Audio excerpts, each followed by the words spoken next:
دا د کندوز ولایت د امام صاحب ولسوالۍ ده. هغه ولسوالۍ چې اکثریت خلک یې په کرنه او مالدارۍ بوخت دي. د دوی د ملاتړ په موخه دلته یو افغان پانګوال یوه داسې سړکونه جوړه کړې چې د ډیرو امام صاحب د بزګرانو ستونزې به حل کړي. په دغې سړکونه باندې شاوخوا 240 میلیونه افغانۍ لګښت راغلی او د 1000 ټنو څخه زیاتو د میوو او سبزیجاتو د ساتلو ظرفیت لري. هدف ما از ساخت سردخانه در افغانستان مخصوصا در ولایت قندوز ولسوالی امام صاحب همکاری برای دهقانا هست و سرمایه گذاری که ما در این بخش کردیم در حدود 42 میلیون افغانی می باشد و ما تمام میوه‌جات و سبزیجات در این سردخانه در 3 سال نگهداری میکنیم.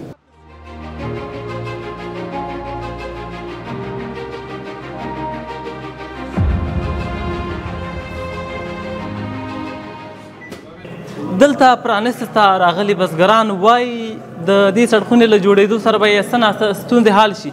دوی په نورو افغان پانګوالو هم غږ کوي چې ورته ګام واخلي څو افغان بزګران له شته ستونزو خلاص او هغه زحمتونه چې دوی په خپلو ځمکو کې کاږي پایله یې ویني.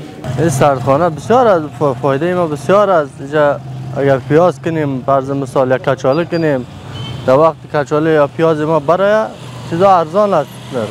حالا که سردخانه جور شد دیگه استاد کنیم یک چند موقع قیمت شود دیگه این فایده ماست دیگه. اوس بازارونه ډیر ټیټ دي. من په 10 تر 30 افغانۍ باندې خرڅیږي. نو دا سردخانه چې انجینر صاحب سمیر دلته افتتاح کړې ده سردخانه د اداس، نو موږ ډیر خوشحاله یو چې دا زموږ مالونه همدلته په بیه واخیستل سي او بیا په ښه بیه بیرته بازار ته راوړل سي.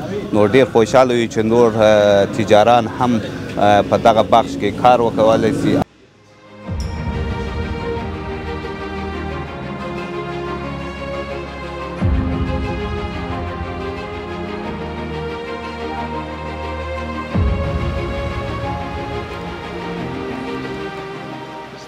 د امام صاحب ولسوالۍ د کرنې مدیر وایي په دې ولسوالۍ کې د میوو له ډلې انار، انګور، شفتالو، زردالو، خټکي، هندواڼې او د سبزیجاتو له ډلې رومیان، پیاز، کچالو ښه حاصل ورکوي او د سړکونې شتون په دې ولسوالۍ کې یوه مهمه اړتیا وه چې د نوې سړکونې له جوړېدو سره به د بزګرانو او بڼوالانو څه ناڅه ستونزې حل شي. اداره د زراعت او پرسونل د زراعت انشاءالله د دهقانانو او بزګرانو خدمت کې ده.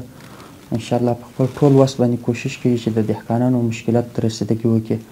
په دې بخش چې نن یوه دغه سردخانه وه چې افتتاح شوله چې د دهقانانو اشد ضرورت و، موږ د دې سردخانې او مالکانو ته اطمینان ورکوو چې زموږ د زراعت اداره او د زراعت مدیریت د دوی په خدمت کې دی. هر وخت هره لحظه چې هر مشکل یې موږ سره شریکولی شي چې زموږ مربوط په خپل وخت رسیدګي ورته کوو او دوی ته اطمینان ورکوو.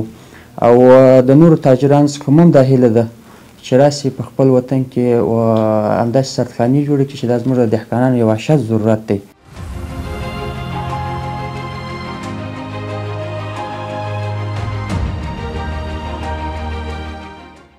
دا د کندوز ولایت د امام صاحب ولسوالۍ ده.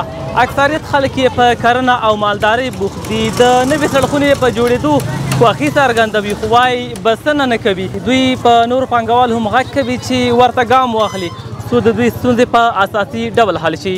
زیار الکوزی، امید راډیو، کندوز، امام صاحب ولسوالۍ.